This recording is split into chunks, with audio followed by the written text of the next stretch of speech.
আসসালামু আলাইকুম। তো মসফেটের যে স্ট্রাকচারটা আছে সেটা আমি এইখানে ড্র করছি। তো এইখানে আমি একটা 3D ভিউ দেওয়ার ট্রাই করছি এবং তো এইখানে আমরা যদি খেয়াল করি তাহলে এখানে দেখতে পাবো যে হচ্ছে এই পুরাটা একটা হচ্ছে পি টাইপ সেমিকন্ডাক্টর। তো এরকম একটা পি টাইপ সেমিকন্ডাক্টরে অর্থাৎ একটা পি টাইপ সেমিকন্ডাক্টরের একটা ছোট্ট একটা পার্ট, সেই পার্টে আমরা এখানে হেভিলি ডোপড হচ্ছে এন টাইপ যে আছে সেটা আমরা এখানে অ্যাড করছি অর্থাৎ ইমপ্ল্যান্ট করছি। তো তার উপরে হচ্ছে এই যে হচ্ছে এই যে এই লেয়ারটা, এই হচ্ছে কমলা কালারের যে লেয়ারটা, এইটা হচ্ছে সিলিকন ডাইঅক্সাইড অর্থাৎ অক্সাইড লেয়ার। আমি যদি এখানে উল্লেখ করে দিই তাহলে এটা হচ্ছে অক্সাইড লেয়ার অর্থাৎ সিলিকন ডাইঅক্সাইড অক্সাইড লেয়ার। তো এইটার যে থিকনেস আছে সেইটাকে আমরা বলতে পারি টি অক্স। তো এই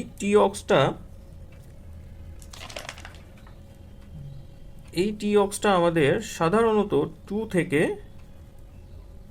50 ন্যানোমিটার পর্যন্ত হয়ে থাকে, অর্থাৎ খুবই মানে অল্প। তো এরপরে এরপরে আমি যদি এইখানে খেয়াল করি, তো এই যে এই অক্সাইড লেয়ারের উপরের যে পার্ট, এইটা হচ্ছে আমাদের মেটাল। অর্থাৎ আমরা যে এই মেটাল দিয়ে এখানে কানেক্ট করে আমাদের এইখানে যে ড্রেন গেট আর সোর্স আছে সেটা বের করব। তো আর হচ্ছে এই যে হচ্ছে যে এন ডিফিউশন, এই এন ডিফিউশন থেকে একটাতে হচ্ছে ড্রেন আর আরেকটাতে হচ্ছে আমাদের সোর্স থাকবে।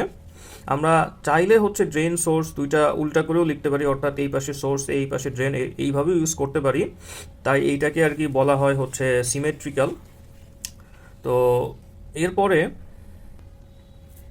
আরেকটা বিষয় হচ্ছে যে আমরা রিসেন্টলি অর্থাৎ মডার্ন টেকনোলজিতে হচ্ছে এই যে মেটালের যে পার্টটা, সেইখানে আমরা এই মেটাল ইউজ না করে একটা হচ্ছে পলিসিলিকন টাইপ হচ্ছে ম্যাটেরিয়াল ইউজ করি। তো এইখানে আমি লিখে দিই যে এইটা মেটাল অথবা পলিসিলিকন।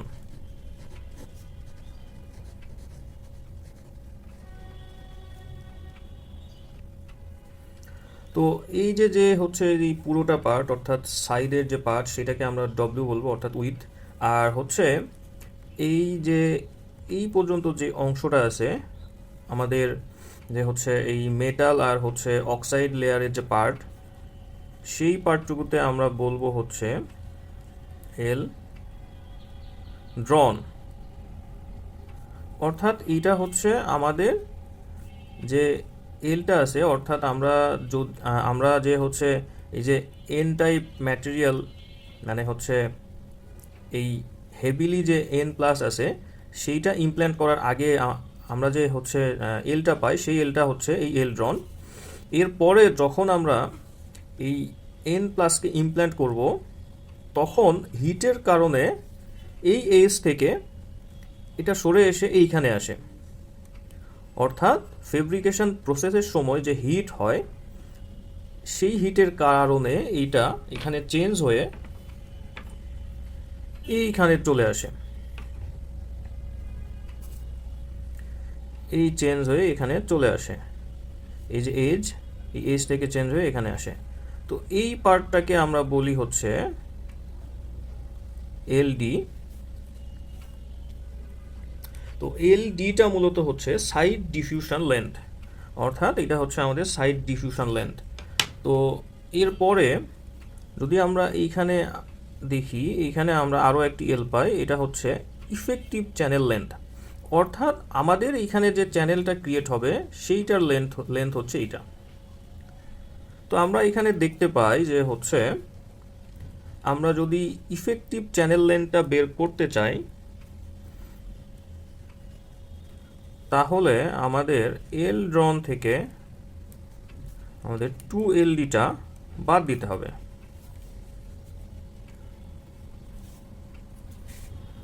তো বাদ দিলেই আমরা ইফেক্টিভ যে চ্যানেল লেন্থ আছে সেটা আমরা পেয়ে যাব। তো আমরা এইখানে দেখতে পাচ্ছি যে আমরা হচ্ছে এল পেয়েছি, উইথ পেয়েছি, অর্থাৎ লেন্থ আর উইথটা পেয়েছি। তো আমাদের এইখানে প্র্যাকটিক্যালি যদি আমরা চিন্তা করি, তাহলে এই ইফেক্টিভ এলের যে ভ্যালু, এইটা আমাদের 0.1 মাইক্রোমিটার থেকে 3 মাইক্রোমিটার পর্যন্ত হতে পারে। আর যে উইডটা আছে সেটা আমাদের হচ্ছে 0.2 মাইক্রোমিটার থেকে 100 মাইক্রোমিটার পর্যন্ত হতে পারে। তো এই হচ্ছে বিষয়। তো আমরা এখন যদি এখানে একটা সিম্পল আইডিয়া নেওয়ার ট্রাই করি যে এনহ্যান্সমেন্ট টাইপ মসফেটে, তো আমি এটা ড্র করছি হচ্ছে এনহ্যান্সমেন্ট টাইপ মসফেট এবং এইটা হচ্ছে এনমস। তো এখন আমরা এইখানে দেখব যে এনহ্যান্সমেন্ট টাইপ মসফেটের যে চ্যানেল তৈরি হওয়া থাকে না, মানে অর্থাৎ চ্যানেলটা যে ক্রিয়েট করা থাকে না, তো সেই চ্যানেলটা কিভাবে তৈরি হয়, তো সেটা আমরা একটা সিম্পলি একটা আইডিয়া নেওয়ার ট্রাই করব এইখান থেকে। তো আমরা যদি হচ্ছে গেটে এখানে একটা ভোল্টেজ দিই, যে কোনো একটা ভোল্টেজ যদি এখানে দিই, অর্থাৎ সেটা আমরা হচ্ছে যে থ্রেশহোল্ড ভোল্টেজ আছে যে ভিটিএইচ, সেটা যদি ধরি 1, আর যদি আমরা এখানে আচ্ছা এইখানে আমাদের যে সোর্স আর বডি এটা হচ্ছে গ্রাউন্ড করা থাকবে, আর যদি এখানে আমি ভিজিএস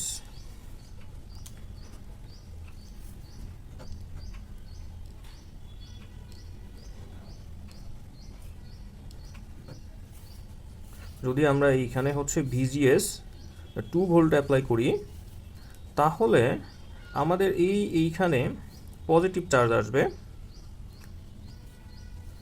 আর যেহেতু এইটা হচ্ছে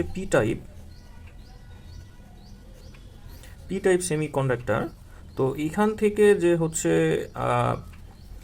হচ্ছে নেগেটিভ চার্জ যে আছে সেইগুলো এসে এইখানে জমা হবে, আর যে হোলগুলো আছে অর্থাৎ পজিটিভ চার্জ সেইগুলা নিচের দিকে নেমে আসবে এবং এই বরাবর একটা হচ্ছে আমাদের চ্যানেল ক্রিয়েট হবে, যেটা হবে এন টাইপ। এবং পরবর্তীতে আমরা যদি এইখানে একটা ভোল্টেজ অ্যাপ্লাই করি, তাহলে এই পাশ দিয়ে একটা কারেন্ট ফ্লো হবে। তো এইভাবেই মূলত আমাদের যে হচ্ছে এন টাইপ মসফেটে বা হচ্ছে এনহ্যান্সমেন্ট মসফেটের চ্যানেল তৈরি হয়, অর্থাৎ এই ভিজিএসে যদি আমরা ভোল্টেজ দিই তাহলেই, এবং সেটা হবে থ্রেশহোল্ড ভোল্টেজের থেকে বড়, অর্থাৎ থ্রেশহোল্ড ভোল্টেজের থেকে আমরা যদি বড় ভোল্টেজ দিই তাহলে এখানে একটা চ্যানেল তৈরি হবে এবং এই চ্যানেলের মধ্যে দিয়ে ড্রেন থেকে সোর্সে আমাদের কারেন্ট ফ্লো হবে।